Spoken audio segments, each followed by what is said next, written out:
Hobbs ने कहा था नॉलेज इज पावर, ज्ञान ही शक्ति है। अगर आपके पास नॉलेज नहीं है तो आपके पास कुछ नहीं है। हम स्कूल या कॉलेज में भी जाते हैं ना, तो बच्चे रेस्पेक्ट करते हैं ना, बच्चों में जो एक रेस्पेक्ट होता है जो हमें एक डर के रूप में नज़र आता है। जैसे बच्चा आपकी लोक लाज रखता है और बच्चा कभी भी आपके सामने नहीं बोलता, क्योंकि उनको रेस्पेक्ट का एक होता है अंदर से, वो भी नॉलेज से आता है। अगर आपने देखा होगा कि आपको जितने भी टीचर पढ़ाते थे, टीचर्स के पास में जिस टीचर के पास में सबसे ज़्यादा नॉलेज होता था, बहुत अच्छा पढ़ाते थे, वो टीचर, उन टीचर से आज भी आप डरते हो। रीज़न साफ होता है कि नॉलेज हमेशा पावरफुल होता है। अगर आप गांव जाओगे या फिर घर जाओगे तो डेफिनेटली आप लोगों से कई सारे साथी पूछेंगे, घर वाले भी पूछेंगे, नौकरी का पूछेंगे सबसे पहले तो, कि नौकरी कब लग रही है एट्सेट्रा। बहुत सारे प्रश्न पूछे जाते हैं जिनको लेके हम अक्सर असहज हो जाते हैं। मुझे बच्चे पूछते हैं कि सर ऐसा कोई हमें प्रताड़ित करें, मैं मेंटली प्रताड़ित करें, या हमें कंटिन्यू कोई पूछे नौकरी वगैरह का, तो हम जवाब क्या दें। तब मैं कई बार यही कहते हैं कि आप जवाब दो ही मत। कोई ऐसा प्रश्न अगर करता है ना कि आपका कब सेवा में कब आ रहे हो वगैरह वगैरह, तो सीधा यही कहो, शांति से निकल जाओ कि बस पढ़ रहे हैं, जब भी होगा देख लेंगे, नहीं होगा तो धंधा करेंगे और क्या। बस इन चीज़ों को रिएक्ट मत करो। आप रिएक्ट किताबों में करिए। अगर आप सभी व्यक्तियों को शब्दों से जवाब देने का प्रयास करोगे तो आप जीवन भर किसी को भी जवाब नहीं दे पाओ। कितनों को जवाब दोगे? यहाँ करोड़ों की आबादी है, इसलिए कभी भी किसी को जवाब मत दो। जवाब परिणाम से दो। दिमाग में बात मिठा लो एक, जवाब हमेशा परिणाम से देना है, बोल के नहीं देना है। सब जवाब का सबसे कमज़ोर रूप होता है बोल के जवाब देना। तो जब भी आप कहीं जाओ और अगर ये सारी चीज़ें आती है, तब बोल के जवाब नहीं देने हमारे को कुछ महीने बाद में जैसे ही मौका आएगा तब आप करके जवाब दे देना बढ़िया तरीके से, और सभी को एक साथ जवाब मिलेगा। काल परिणामशील है, मैं हमेशा कहता हूँ, और वो परिणाम देता है। चाहे आज दो, चाहे 2 महीने बाद दो, चाहे वो 1 साल बाद दो, परिणाम ज़रूर देगा। और जैसी आज मेहनत करोगे वैसा कल परिणाम निकलेगा। इसलिए सिंपल सा मैटर है, खामोश रहो। खामोशी बहुत कुछ बयां करती है आदमी की। खामोशियाँ गंभीरता को दर्शाती है। खामोशियाँ एक व्यक्ति के अंदर के भावों को दर्शाती है। इसलिए हमेशा शांत रहिए और शांति से पढ़ाई कीजिए। कंटिन्यू अभ्यास बहुत ज़रूरी होता है, साथ में अभ्यास कीजिए, क्योंकि अभ्यास के अभाव में डोडो जैसा आक्रामक पक्षी अपनी आक्रामकता खो देता है और वो विलुप्त हो जाता है। मॉरिशस में डोडो पक्षी पाया जाता था, एक बहुत आक्रामक हुआ करता था, बहुत आक्रामक हुआ करता था। किसी की हिम्मत नहीं होती थी उससे लड़ने की। लेकिन धीरे धीरे क्या हुआ कि उसके आसपास कोई शत्रु नहीं था, और जब शत्रु नहीं था तो डोडो को किसी से लड़ना ही नहीं पड़ा। अब जब डोडो को लड़ना नहीं पड़ा तो डोडो के लड़ने का, आक्रामकता का अभ्यास खत्म हो गया। और डोडो के जब आक्रामकता का अभ्यास खत्म हुआ तो धीरे धीरे 1-2 पीढ़ी बाद में डोडो लड़ना ही भूल गया, अपनी आक्रामकता ही भूल गया। और जब वो अपनी आक्रामकता भूल गया तो उसके बाद में धीरे धीरे उसका शिकार होना शुरू हुआ। और शिकार इस कदर हुआ कि डोडो एक के बाद एक खत्म होने शुरू हो गए और डोडो विलुप्त हो गया। ये बहुत बड़ी बात है, ये बहुत बड़ी सीख है हमारे लिए। इसलिए कहते हैं कि शत्रु भी होना ज़रूरी है, विपक्ष भी होना ज़रूरी है, और विरोधी भी होना ज़रूरी है, आलोचक भी होना ज़रूरी है। तभी हम हमारी आक्रामकता को हमेशा बनाए हुए रखेंगे, नहीं तो अपनी आक्रामकता भूल जाएंगे। क्योंकि अगर आप हमेशा ऐसे कंफर्ट जोन में रहोगे, कंफर्ट जोन का मतलब होता है जब आदमी हमेशा अच्छा महसूस करता है। जैसे कोई तृतीय श्रेणी या यूँ कहिए कि शिक्षक बन गया, उसको लग रहा है शिक्षक ही ठीक है, बस वो अपने कंफर्ट जोन में, रिस्क लेना ही नहीं चाहता। जो व्यक्ति रिस्क नहीं लेना चाहता उससे हम कहते हैं कि वो हमेशा कंफर्ट जोन में रहना चाहता है, अपने अपने सीमाओं में रहना चाहता है। अब अगर आपके आसपास कोई शत्रु ना हो, कोई आलोचक ना हो, तो व्यक्ति हमेशा कंफर्ट जोन में रहता है।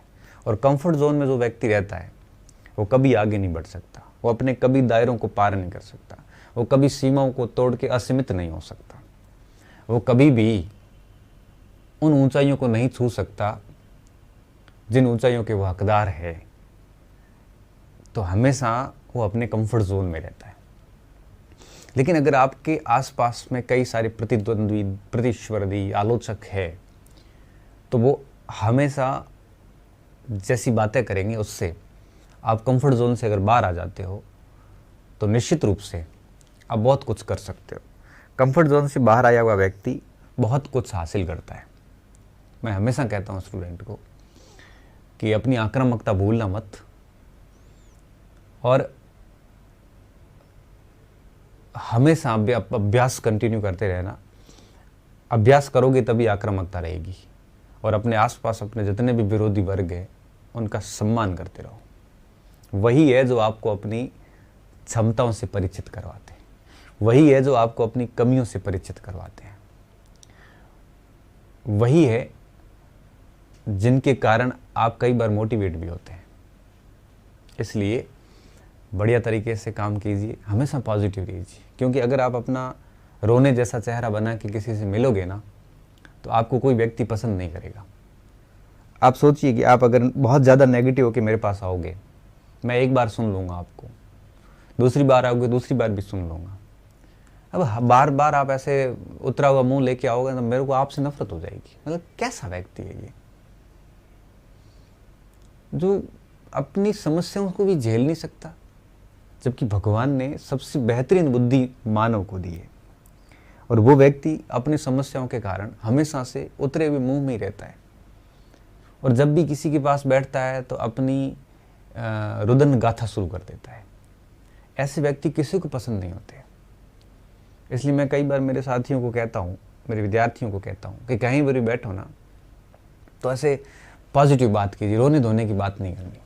ऐसे करोगे तो आप सभी के अनचाहे, मतलब आपको कोई चाहेगा नहीं। फिर अगर आप चाहते हो कि सब आपसे बात करें, आपको लोग सुने, तो आप एक काम कीजिए, कभी भी अपनी दर्द को हर किसी के साथ में मत बांटिए, आप बिखेरिए मत।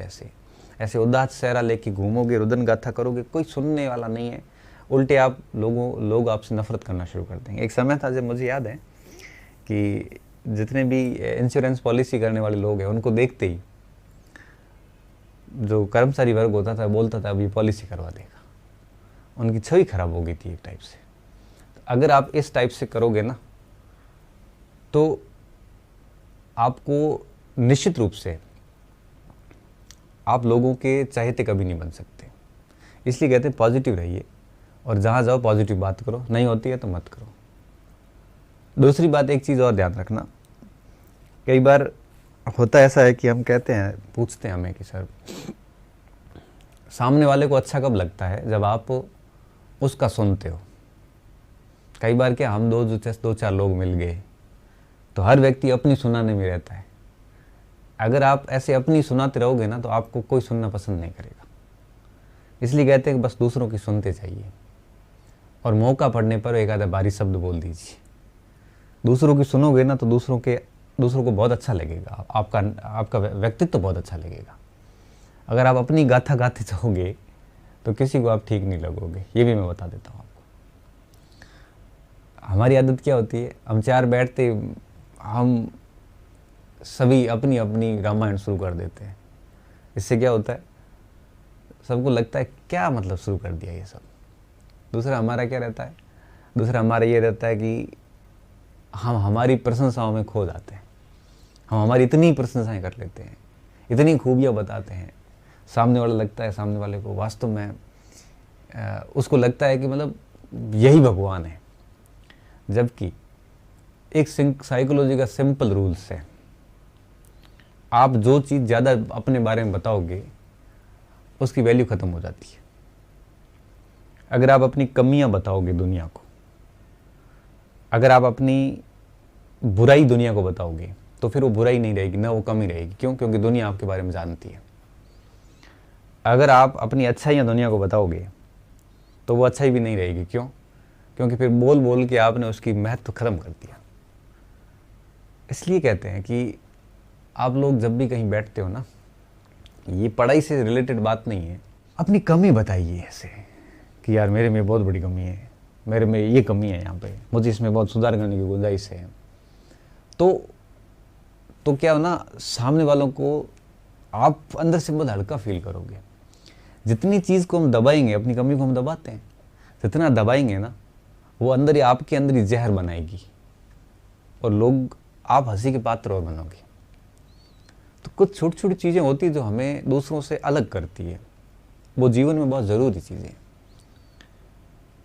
कम बोलना, साथ साथ में कमियों को बताना, ऐसे लोगों को बताना जो आपको लगता है कि हमारे हैं, सबके सामने नहीं, और दूसरों को बोलने का मौका देना। व्यक्ति हमेशा खुद के बारे में सुनना चाहता है, तो जब किसी के पास बैठते हो तो उसका सुना दो। व्यक्ति उसको आपसे कोई इंटरेस्ट नहीं है। जैसे मान लो आप 2-3 लोग बैठे हैं, तो मैं मेरा ही सुनाऊंगा ना तो आपको ठीक नहीं लगेगा। मैं अगर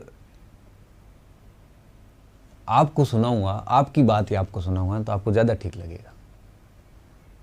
एक बच्चा कह रहा सर कमियां किसी को बतानी नहीं चाहिए। कमियां नहीं बताओगे ना तो भी दुनिया को वैसे ही पता चल जाएगी। कमी है वो छुपती नहीं है बेटा। आपकी कोई भी कमी आप अपने इसलिए छुपा सकते हो, लेकिन दुनिया को पता है आप में क्या कमियां हैं। इसलिए कहते हैं कि कमियां बताना ज़रूरी होता है। नहीं बताओगे तो दुनिया वैसे ही वाकिफ़ हो जाएगी। किसी कॉन्फिडेंस की कमी होती है, कोई व्यक्ति की आदतें गलत होती है, तो सुधारिए। कमी बताओगे तभी आप उसमें सुधार कर पाओगे। कमी नहीं बताओगे ना तो अंदर से वो आपके फोड़ा बन जाएगी और वो कभी आपको आगे नहीं बढ़ने देगी। मैं सही बता रहा हूँ, मेरा एक पर्सनल एक्सपीरियंस है। कमियां बताना घातक बिल्कुल नहीं होता, क्योंकि कमी बताने के बाद में व्यक्ति उसके ऊपर काम करना शुरू कर देता है, उसमें सुधार करना शुरू कर देता है, और कुछ समय बाद वो कमी रहती नहीं है। लेकिन जब तक उसको बताओगे नहीं ना, तब तक वो कमी रहेगी, कभी सुधर भी नहीं सकती।